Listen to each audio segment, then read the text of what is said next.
မင်္ဂလာပါအခုဗီဒီယိုလေးမှာတော့ Adobe Firefly ကိုသုံးပြီးတော့မှဓာတ်ပုံတွေကိုဘယ်လိုမျိုး edit လုပ်ရမလဲဆိုတာပြပြပေးသွားမှာဖြစ်ပါတယ်အဲ့တော့အရင်ဦးဆုံး Google Chrome browser ကိုသုံးပါမယ်အဲ့တော့ Google Chrome ကို double click နှိပ်ပြီးတော့ဝင်လိုက်ပါမယ်အဲ့တော့ကိုကဖုန်းနဲ့သုံးတဲ့ user ဆိုလို့ရှိရင်တော့ဖုန်းရဲ့ Google Chrome ကိုဖွင့်ပြရပါမယ်ပြီးလို့ရှိရင်တော့ဒီ address bar ထဲမှာ firefly.adobe.com ဆိုပြီးတော့ရိုက်ပေးရပါမယ်ပြီးလို့ရှိရင် enter တစ်ချက်နှိပ်လိုက်မယ်ဒါဆိုလို့ရှိရင်တော့ Firefly website တွေကိုရောက်သွားမှာဖြစ်ပါတယ်အဲ့တော့ဒီပထမဆုံး text to image ကကြတော့ကိုရိုက်လိုက်တဲ့ဒီစာသားတွေပေါ့နော် description မှာမူတည်ပြီးတော့မှကိုပုံထုတ်ပေးတဲ့ AI ဖြစ်ပါတယ်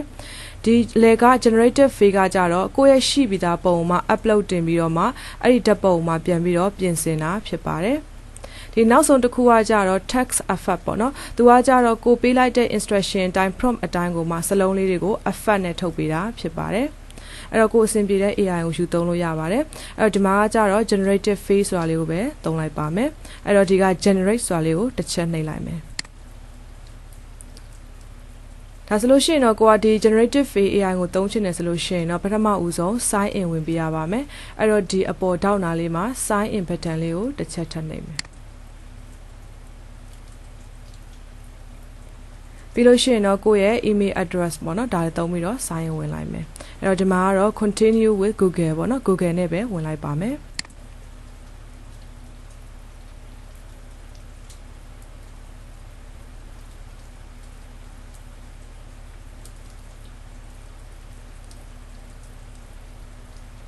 ဒါဆိုရင်သူပေးတဲ့ဟာကိုမှကိုက agree ပေါ့နော်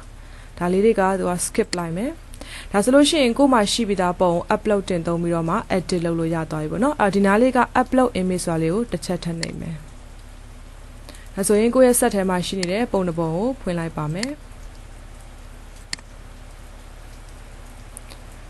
ဆိုရင်ပုံလေးတစ်ပုံရလာပြီပေါ့နော်ဒီအောက်မှာရှိနေတဲ့ဒါပထမဦးဆုံးတော့ဒီ add button လေးဆိုလို့ရှိရင်တော့ကိုလှုပ်ချင်တဲ့ object ကိုပေါ့နော်ဒါ select မှတ်တွေ့ရတဲ့ဟာလေးပေါ့နော် subtract ကကြတော့ခုနက add နဲ့မှတ်လိုက်လို့ပို့သွားတယ်ဆိုလို့ရှိရင်ဒီက subtract လေးနဲ့ပြန်လှုပ်မှာပေါ့နော်ဒါဆိုရင်ပထမဦးဆုံးဒီပုံမှာရှိနေတဲ့ဒီမီးအိမ်လေးကိုဖြောက်မှာပေါ့နော်ဒါဆိုလို့ရှိရင်ဒီ add ကိုနှိပ်ထားပြီးတော့မှမီးအိမ်လေးကို brush လေးနဲ့လိုက်ပုတ်လိုက်မယ်ဒီ brush size အကြီးအသေးကိုလည်းဒီစက်တီထဲမှာသွားပြီးတော့ချိန်လို့ရမှာပေါ့နော်ပုတ်လိုက်မယ်ပြီးလို့ရှိရင်ဒီအောက်က box လေးထဲမှာကိုကမီးအိမ်ကိုဖြောက်မှာဆိုတော့ remove lamp ဆိုပြီးတော့ရေးလိုက်မယ်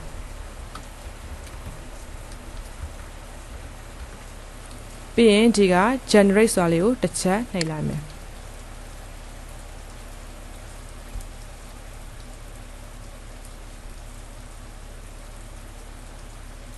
ဒါဆိုရင်ဒီမှာမီးအိမ်မရှိတော့ဘောနော်သူကကိုယ်ပုံလေး၄ပုံပြတယ်အဲ့ဒါကိုကြိုက်တဲ့ပုံလေးဒါဆိုရင်မီးအိမ်မရှိဘူးဒီမှာဆိုလည်းမရှိဘူးဒါပေမဲ့သူကဒီမှာတစ်ခုခုနဲ့အစားထိုးလိုက်တာပေါ့နော်အဲ့တော့ဒါလေးဆိုလို့ရှိရင်ပလင်းနဲ့အစားထိုးတာအဲ့တော့ဒီပုံလေးကကိုယ်အဆင်ပြေတယ်ဆိုရင်ဒါလေးယူမယ်ဒါလေးကိုမှကိုယ်မကြိုက်ဘူးဆိုလို့ရှိရင် cancel မယ်ကြိုက်တယ်ဆိုလို့ရှိရင်တော့ keep ထားလိုက်မှာပေါ့နော်အဲ့ဆိုရင် keep ပေါ့စသဖြင့်ပေါ့နော်ပုံတစ်ပုံမှာကိုကြိုက်တဲ့အစိတ်ပိုင်းတွေလိုမျိုးပြင်ဆင်သွားလို့ရတယ်ဟုတ်ပြီဒီမှာဗာလေးထည့်မလဲဆိုလို့ရှိရင်ဒီနားလေးမှာတခုခုဖန်ဆဲလေးထပ်ထည့်လိုက်မယ်နော်အဲ့တော့ဒီ area လေးကိုပုတ်လိုက်မယ်ပြီးလို့ရှိရင်ဒီနားလေးမှာဖန်ဆဲဆိုပြီးတော့ရေးလိုက်မယ်ပြီးတော့ရင် generate လိုက်မှာပေါ့နော်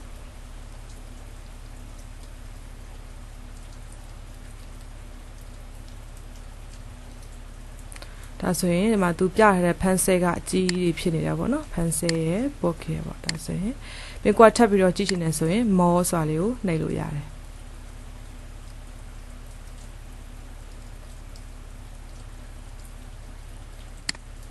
ဆိုရင်ဖန်ဆဲမကြဘူးပေါ့နော်အဲ့တော့ကိုကဒါမလို့ချင်ဘူးဆိုလို့ရှိရင် cancel လိုက်မှာပေါ့နော်ပြီးတော့ဒီ area လေးကိုရှင်းမယ်ဆိုရင်ဒီ select မှတ်ထားတဲ့ဟာလေးကိုကိုကမမှတ်ချင်တော့ဘူးဆိုလို့ရှိရင်ဒီက clear ဆိုတာလေးနဲ့ရှင်းလို့ရမယ်ပြီးလို့ရှိရင်သူဝတ်ထားတဲ့ဒီခြေစွပ်လေးကိုအရောင်လေးပြောင်းကြည့်မယ်နော်အဲ့တော့ခြေစွပ်နေရာလေး select မှတ်လိုက်မယ်ခုနကသူဝတ်တာဒါ pink ပေါ့နော်အဲ့တော့သူ blue နဲ့ပြောင်းလိုက်မယ်နော်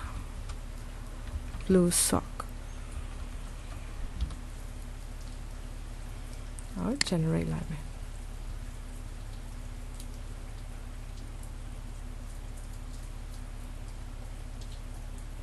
အမှားဆိုရင်ပါ blue sock ပေါ့နော်ဒါလေးတွေက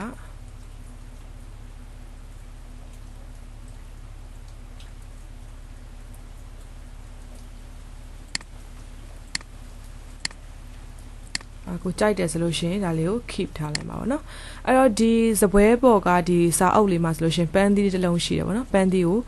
orange ပြောင်းလိုက်မယ်အဲ့တော့ပန်းသီးလေးပုတ်ပြီးတော့ orange ပေါ့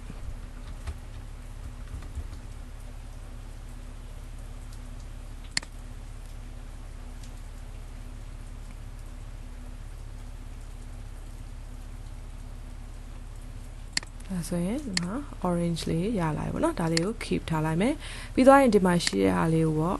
ပင်လေးတွေကိုဖြတ်ထုတ်မယ်select မှတ်ပြီးတော့ remove things ပေါ့နော်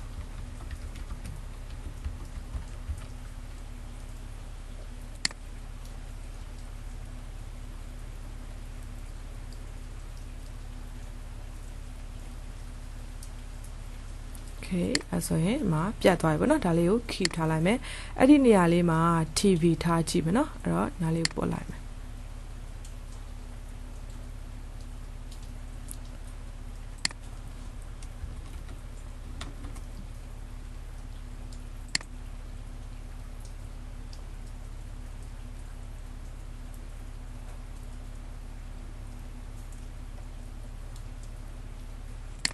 မှာ TV ပေါ့နော်ဒါတော့အရင်တော့တုံးတဲ့ TV မျိုးပေါ့နော်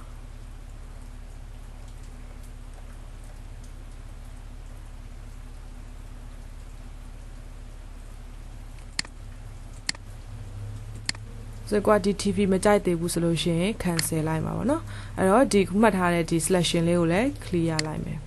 အဲ့တော့ brush size အကြီးအသေး change နေဆိုလို့ရှိရင်ဒီက setting ထဲဝင်ပြီးတော့ဒီနားလေးမှာ brush size ဆိုတာလေးရှိတယ်ပေါ့နော်အဲ့တော့အခုဒီကောင်မလေးဝတ်ထားတဲ့အင်ဂျီကို blouse အင်ဂျီလေးချိန်ကြည့်မယ်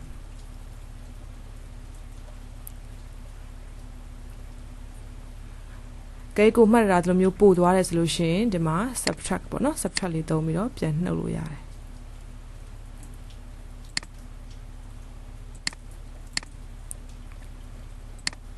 okay a girl is wearing blouse ပေါ့နော် generate လိုက်မယ်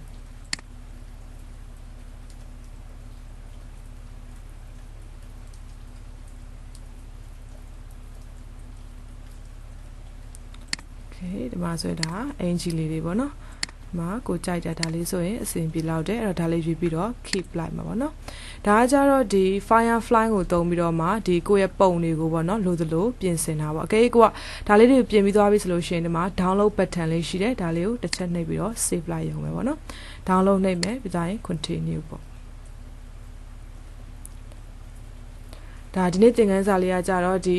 Firefly ကိုဘယ်လိုမျိုးသုံးရမလဲပေါ့နော်ကိုကဒီ Photoshop software လည်းမရှိဘူးအလွယ်တကူသုံးချင်တယ်ဆိုလို့ရှိရင်ဒီ Firefly website တွေကိုတွားပြီးတော့မှပုံလေးတွေကိုဒီလိုမျိုးအလွယ်တကူပြင်ဆင်လို့ရတယ်ပေါ့နော်ဒါဆိုရင်ခုနက down ပြီးသွားပြီဆိုတော့ down လိုက်တဲ့ဟာလေးကိုပြန်ကြည့်အောင်